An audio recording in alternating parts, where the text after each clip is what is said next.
காதுகளை தாழ்த்தி கேட்டுக் கொள்ளுங்கள். கண்டிப்பாக நமது வாழ்க்கையில் அல்லாஹ் சில சோதனைகளை ஏற்படுத்துவான். அந்த சோதனைகள் வரும் பொழுது இதற்கு பிறகு நமக்கு வேற ஒரு வாய்ப்பு இல்லையோ, நமது வசந்தத்தின் வாயிலெல்லாம் மூடிவிட்டதோ என்று நினைக்கக்கூடிய சோதனைகளை எல்லாம் அல்லாஹ் தருவான். நாம் நேசிக்கக்கூடிய உறவுகளை எல்லாம் மரணிக்க வைப்பான். நாம் என்ன நினைக்கிறோம்? பொதுவாக தாய்மார்கள், பொதுவாக சகோதரர்கள், சோதனை வந்துவிட்டால் நான் தான் தொழுகிறேன், நான் தான் இபாதத்து செய்கிறேன், நான் தான் சிறந்தவனாக இருக்கிறேன், என்னைத்தான் அல்லாஹ் சோதிக்க வேண்டுமா? வட்டி வாங்குகிறார்கள், அநியாயம் செய்கிறார்கள், கட்ட பஞ்சாயத்து செய்கிறார்கள், பொம்பளை பொறுக்கியாக இருக்கிறார்கள், 2ஆம் நம்பர் பிசினஸ் செய்கிறார்கள், அவர்களெல்லாம் பணக்காரராக நிம்மதியாக இருக்கிறார்கள். ஹலாலான அடிப்படையில் வாழக்கூடிய என்னைத்தான் அல்லாஹ் சோதிக்க வேண்டுமா என்று நாம் வார்த்தைகளை விட்டு விடுகிறோம். நபிகள் நாயகம் ஸல்லல்லாஹு அலைஹி வஸல்லம் கூறினார்கள், இதா ஹப்ப கௌமன், அல்லாஹ் ஒரு சமுதாயத்தை நேசிக்கிறான் என்று சொன்னால், அல்லாஹ் ஒரு தனிநபரை நேசிக்கிறான் என்று சொன்னால், இப்தலாகும், அல்லாஹ் அவர்களை சோதித்துக் கொண்டே இருப்பான். சலமா, அபூ சலமா என்ற 2 தம்பதிகள். எந்த அளவுக்கு இந்த தம்பதிகள் தெரியுமா? மக்காவை சார்ந்தவர்கள். இந்த 2 நபர்களுமே கணவன் மனைவியாக வாழ்ந்து கொண்டிருக்கும் பொழுது நபிகள் நாயகம் ஸல்லல்லாஹு அலைஹி வஸல்லம் இஸ்லாத்தை பரப்புகிறார்கள். இந்த 2 நபர்களுமே ஒன்றாக இஸ்லாத்தில் இணைந்து கொள்கிறார்கள். 2 நபர்களுமே ஒன்றாக அபிசீனியாவிற்கு ஹிஜ்ரத் செய்தார்கள்.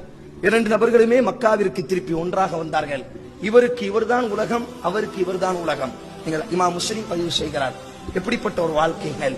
நாம் என்ன நினைக்கிறோம்? சில சோதனைகள் வரும் பொழுது வார்த்தைகளை விட்டு விடுகிறோம். சில சோதனைகளின் பொழுது அல்லாஹ்வை விட்டு நம்பிக்கை இழந்து விடுகிறோம். அல்லாஹ் குர்ஆனில் பதிவு செய்கிறான், ஃபலா தயஅஸ் மின் ரஹ்மத்தில்லாஹ், அல்லாஹ்வின் கருணையில் நம்பிக்கை இழக்காதீர்கள். இன்னஹு லா யயஅஸ் மின் ரஹ்மத்தில்லாஹ் இல்லல் கௌமுல் காஃபிரீன், இறை மறுப்பாளர்கள் மட்டும்தான், நாத்திகர்கள் மட்டும்தான் அல்லாஹ்வின் அன்பின் நம்பிக்கை இழப்பார்கள். அல்லாஹ் நம்மை கைவிட்டு விட்டான், அல்லாஹ் நமக்கு உதவி செய்ய மாட்டானா?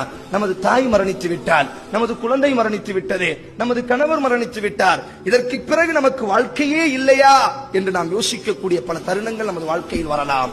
காரணம், ஒரு முஃமினினுடைய வாழ்க்கை அல்லாஹ் சோதித்துக் கொண்டே இருப்பான்.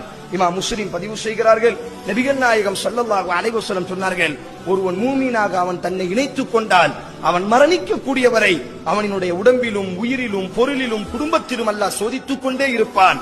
யார் அந்த சோதனையை பின்பற்றி பொருந்திக் கொள்கிறார்களோ அவர்களுக்கு அல்லாஹ் சொர்க்கத்தை வாக்கு தருகிறான். எவன் அந்த சோதனையை விட்டும் தன்னை புறந்தள்ளி விடுகிறானோ, அந்த சோதனையின் பொழுது எவன் மனதளவில் தளர்ச்சி அடைந்து அல்லாஹ்வின் பக்கம் நம்பிக்கை இழந்து விடுகிறானோ, அல்லாஹ் இந்த உலகத்திலும் அவனை சோதனையால் பிடிப்பான், நாளைக்கு மறுமையிலும் அல்லாஹ் அவனை பிடிப்பான் என்பதாக நபிகள் நாயகம் ஸல்லல்லாஹு அலைஹி வஸல்லம்